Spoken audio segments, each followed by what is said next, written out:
kematian tanpa pemakaman sebagai jalan transformasi futuristik.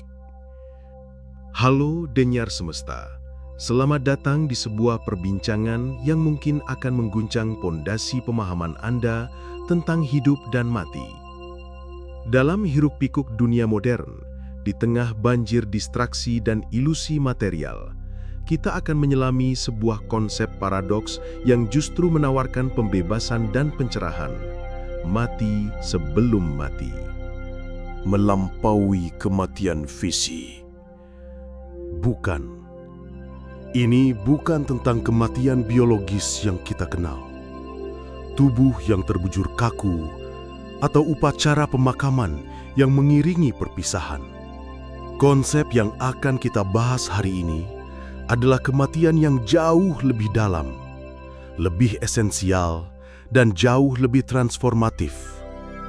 Kematian psikologis dan spiritual. Sebuah pembubaran total terhadap ego, terhadap identitas palsu yang selama ini kita sandang demi terlahir kembali sebagai kesadaran yang lebih tinggi, lebih murni, dan lebih otentik. Ini bukan hanya paradoks spiritual, tapi kritik tajam terhadap masyarakat konsumtif hari ini. Di era di mana identitas dibentuk oleh algoritma media sosial, seperti echo chamber yang memperkuat bias dan ketergantungan pada validasi eksternal. Mati sebelum mati menjadi senjata melawan alienasi diri. Seperti yang diungkapkan Eckhart Tolle dalam karyanya The Secret of Life is to die before you die and find that there is no death. Ini bukan nihilisme, tapi afirmasi. Mati dari aku yang rapuh, yang terikat pada materialisme, untuk lahir sebagai kesadaran murni. Dari sanalah muncul konsep kematian tanpa pemakaman. Bagaimana bisa? Karena ketika ilusi diri yang semu itu mati, tidak ada jenazah yang tersisa untuk dikubur. Yang mati adalah kegelapan, agar cahaya sejati bisa bersinar. Yang mati adalah keterbatasan, agar potensi tanpa batas bisa terwujud.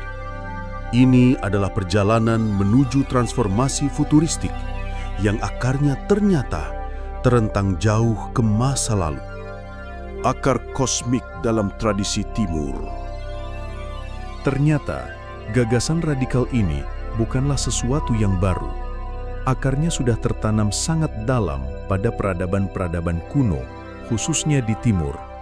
Dalam khazanah tradisi Veda dan Upanishad, kita menemukan seruan untuk mati sebelum Anda mati sebagai jalan menuju moksha, pembebasan tertinggi dari siklus samsara atau kelahiran kembali. Ambil contoh Brihadaranyaka Upanishad 4.4.7, salah satu teks suci paling tua dan mendalam yang menyatakan dengan gamblang, ketika semua keinginan yang terpatri dalam hatinya telah terlampaui, maka manusia fana menjadi abadi dan mencapai Brahman dalam kehidupan ini. Perhatikan baik-baik, kematian di sini bukanlah akhir dari hidup, melainkan kematian dari keinginan dan keterikatan, kematian dari rantai-rantai yang membelenggu kita pada ilusi duniawi. Ini adalah kematian dari aku yang terus menuntut, yang tak pernah puas, yang selalu merasa kurang. Lebih dalam, ini mirip dengan neuroscience modern, di mana ego death selama meditasi atau psychedelic menunjukkan penurunan aktivitas di default mode network atau jaringan yang bertanggung jawab atas narasi diri. Bergerak ke timur jauh, kita bertemu dengan Zen Buddhisme yang memiliki konsep yang powerful, Daishi, atau kematian besar. Ini bukan sekedar momen pencerahan instan, melainkan sebuah keruntuhan total dari konsep diri biasa. Bayangkan, identitas yang selama ini Anda genggam erat, nama, status, peran, semuanya luruh. Master Zen Dogen, seorang tokoh pencerahan Jepang, melukiskannya dengan indah namun tajam. Kamu harus meninggalkan pikiran yang berwujud seperti halnya abu menutupi bara api dan seperti dinginnya es yang membeku. Ini adalah pelepasan radikal yang memungkinkan kita melihat realitas tanpa filter ego yang mendistorsi. Di masyarakat barat modern, konsep ini sering direduksi menjadi self-help superficial, tapi akar timurnya menuntut radikalisme, mati dari ambisi, status, dan dualitas untuk menyatu dengan kosmos. Tambahan dari tradisi Buddha, Die Before You Die, mengajak realisasi anatta atau non-self, di mana kesadaran tetap setelah kematian fisik membuktikan bahwa hidup sejati adalah di luar ego. Jejak Sufi, Fana Fillah. Dari tanah Timur Tengah, jejak yang sama kita temukan dalam tradisi Sufi, mistisisme Islam. Di sana, konsep fana, peniadaan diri, menjadi jantung dari perjalanan spiritual. Penyair agung Jalaluddin Rumi, dengan kata-katanya yang abadi, menyerukan, "Kamu harus mati sebelum kamu mati." Kematian ini adalah proses brutal sekaligus indah, di mana diri palsu atau nafs dilucuti lapis demi lapis hingga yang tersisa hanyalah esensi murni yang menyatu dengan yang mutlak, dengan Tuhan. Ini yang dikenal sebagai fana fillah. Matilah sebelum kamu mati. Rumi bukan puisi romantis, tapi resep brutal untuk fana, peniadaan nafs atau ego, lapis demi lapis, hingga baka kekal dalam Tuhan. Mungkin Anda pernah mendengar kisah Al-Hallaj, seorang sufi legendaris sekaligus kontroversial. Ia pernah berteriak, "Ana al-haq, akulah kebenaran." Pernyataan ini sering disalahpahami sebagai keangkuhan, padahal ia adalah ekspresi tertinggi dari keadaan di mana diri individual, ego, telah mati tanpa bekas. Ketika ego mati, hanya Tuhan yang berbicara melalui dirinya. Itulah kematian tanpa pemakaman yang sebenarnya. Ego yang mati, namun realitas ilahi yang hidup kekal. Dalam tasawuf, ini proses dialektis. Fana sebagai tesis, penghancuran. Baka sebagai sintesis, penyatuan. Di era sekuler, ini kritik terhadap individualisme kapitalis.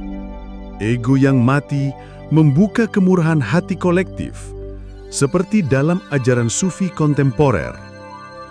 Neuroscience mendukung ego dissolution selama pengalaman mistis mirip efek psikedelik di mana batas ego hilang meningkatkan konektivitas otak dan empati.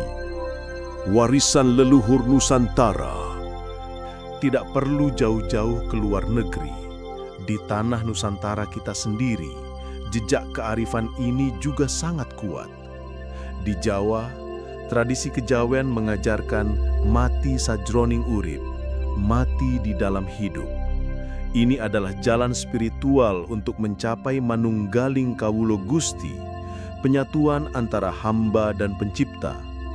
Berbagai laku, puasa, semedi, semua diarahkan untuk mematikan keinginan duniawi, memadamkan api nafsu, meleburkan ego demi merasakan kehadiran ilahi dalam diri. Serat Centini, salah satu karya sastra agung Jawa, dengan detail menggambarkan perjalanan-perjalanan spiritual yang menuntut pengorbanan diri, kematian ego, untuk melampaui keduniawian. Mati sajroning urip dalam Serat Centini bukan ritual kosong, tapi praktik radikal manunggaling kawula Gusti, penyatuan hamba Tuhan melalui puasa dan semedi, mematikan nafsu untuk bangkit sebagai diri dermawan. Di Bali, kita mengenal konsep niskala, alam tak kasat mata, alam spiritual. Untuk mencapai pemahaman niskala, seseorang harus berani mematikan nafsu-nafsu material, memangkas keterikatan pada yang tampak dan bersifat sementara, agar kesadaran sejati bisa bangkit dan merangkul keheningan dan kedalaman spiritual. Ini adalah kematian terhadap hiruk-pikuk indera demi hidup di dalam keheningan batin. Niskala sebagai alam spiritual menuntut mati dari indera material, kritik terhadap konsumenisme wisata modern. Bahkan dalam budaya suku-suku lain, kita bisa menemukan esensi mati sebelum mati ini. Di Batak, filosofi Hamoraon Hagabeon Hasangapon, kekayaan, keturunan, dan kehormatan bukanlah sekedar tujuan materi.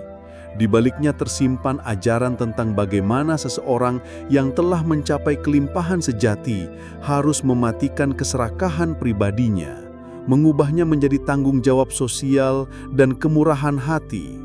Kematian ego yang kikir demi kelahiran pribadi yang dermawan dan bermanfaat bagi komunitas. Bataks Hamoraon Hagabeon Hasangapon mati dari keserakahan untuk tanggung jawab sosial. Lalu, di tengah hutan belantara Kalimantan, kita menemukan suku Dayak dengan konsep Huma Betang, rumah panjang komunal mereka. Ini lebih dari sekedar arsitektur.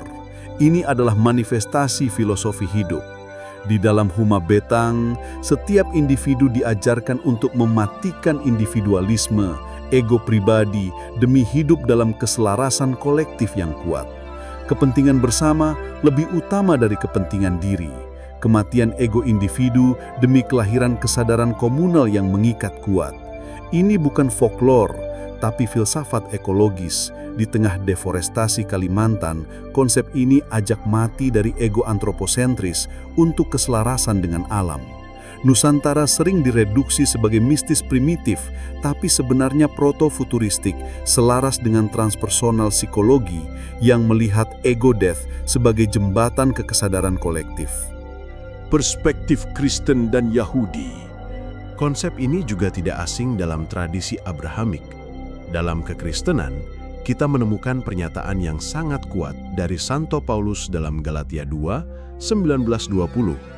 Aku telah disalibkan dengan Kristus, namun aku hidup, tapi bukan lagi aku sendiri yang hidup, melainkan Kristus yang hidup di dalam aku.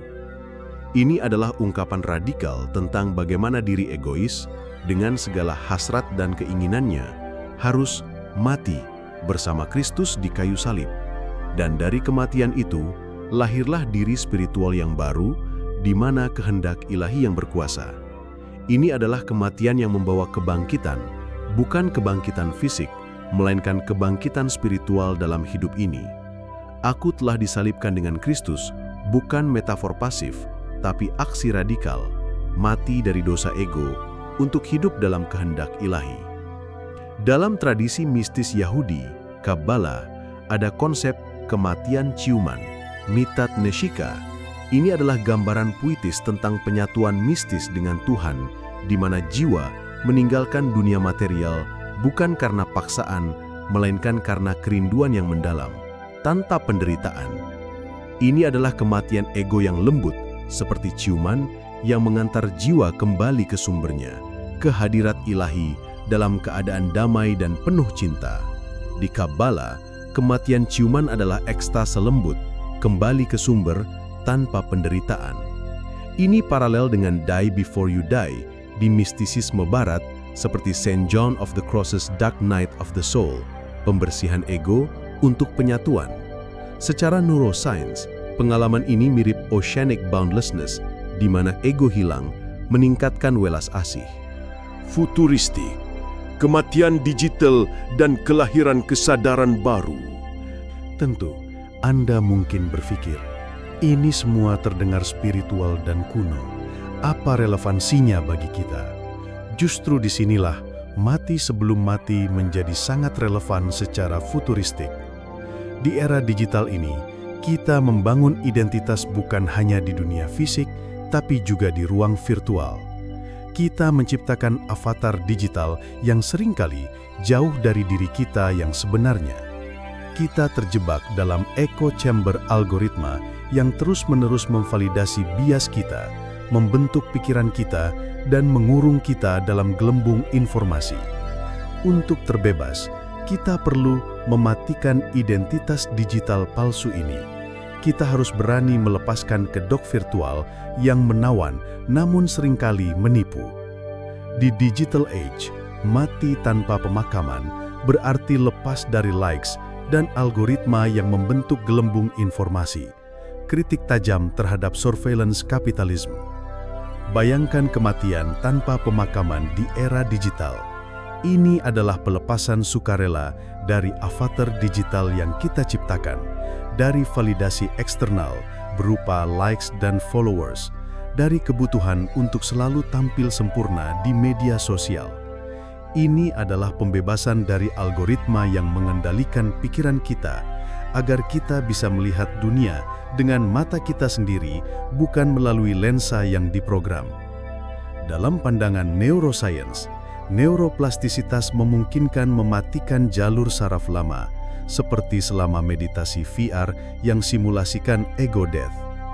Dan sains modern pun mulai mengamini konsep ini.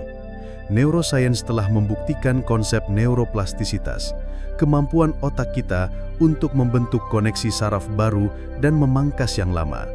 Ini berarti kita secara harfiah dapat mematikan jalur saraf dan pola pikir lama yang tidak lagi melayani kita dan menciptakan yang baru, yang lebih adaptif dan memberdayakan.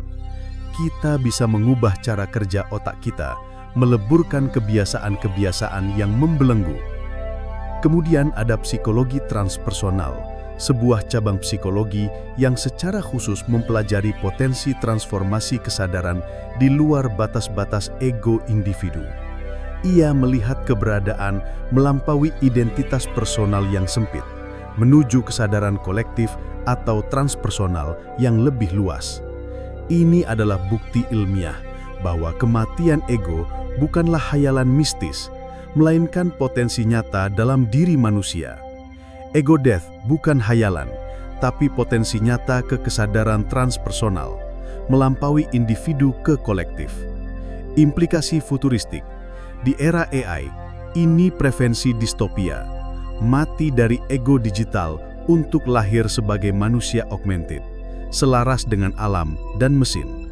Tanpa ini, kita terjebak dalam ego inflation via metaverse, menyebabkan depresi massal. Jalan praktis, ritual kematian diri. Lalu, bagaimana kita bisa mempraktikkan kematian sebelum mati ini dalam kehidupan sehari-hari? Adakah ritual yang bisa kita lakukan untuk memulai transformasi ini? Tentu, ada beberapa jalan praktis yang bisa mulai Anda coba. 1. Meditasi sebagai peti mati batin.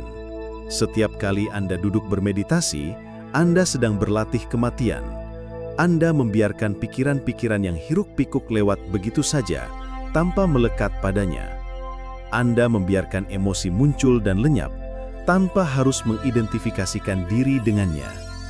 Anda melepaskan sensasi-sensasi tubuh yang datang dan pergi. Dalam keheningan itu, Anda mematikan keterikatan pada apa yang ephemeral, yang sementara, dan menemukan inti diri yang abadi di baliknya. Ini adalah peti mati batin, tempat ego beristirahat dan kesadaran sejati bangkit. Lebih tajam, ini mindfulness yang mematikan attachment.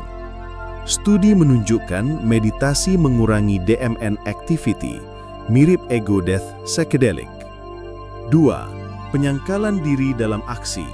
Ini bukan berarti menyiksa diri, tapi justru melepaskan diri dari belenggu ego yang selalu ingin dilayani atau mendapatkan pengakuan. Mulailah dengan melakukan pelayanan tanpa pamrih, membantu orang lain tanpa mengharapkan balasan, mengutamakan kepentingan kolektif daripada kepentingan pribadi. Beranilah melampaui comfort zone Anda, melakukan hal-hal yang menantang ego Anda. Setiap tindakan yang mengikis sifat egois, kesombongan atau keinginan untuk diakui adalah sebuah kematian kecil yang membebaskan, membuka ruang bagi kebaikan yang lebih besar. Bukan masokisme, tapi service learning. Transpersonal psikologi membuktikan ini tingkatkan empati dan resiliensi. 3. Refleksi maut, memento mori. Praktekkan memikirkan kematian Anda setiap hari. Ini mungkin terdengar morbid atau menakutkan, tapi justru sangat membebaskan. Bayangkan bagaimana rasanya jika hari ini adalah hari terakhir Anda di dunia ini.